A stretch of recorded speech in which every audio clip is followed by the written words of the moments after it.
Hello বন্ধুরা, চলে এসেছি আজকের একটা নতুন রেসিপি নিয়ে। মাংস ভাজা।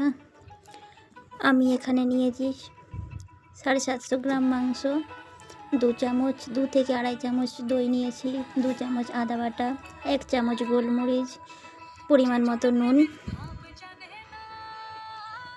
মাংসটাকে আমি আধ ঘন্টা ম্যারিনেট করে রেখেছি।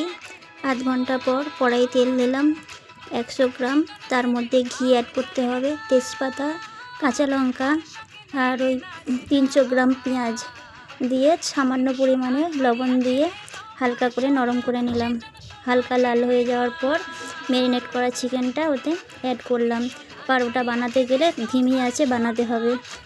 তোমাদের একটা কথা বলি, মাংসটা যখন কষবে ধীরে ধীরে মাংসটা কষবে, যাতে না মাংসটা ভেঙে যায়। দেখে দাও, মাংসর যে জল বেরোবে ওই জলেতেই মাংসটা সিদ্ধ হবে। দেখে নাও, ধীরে ধীরে তেল ছাড়ছে।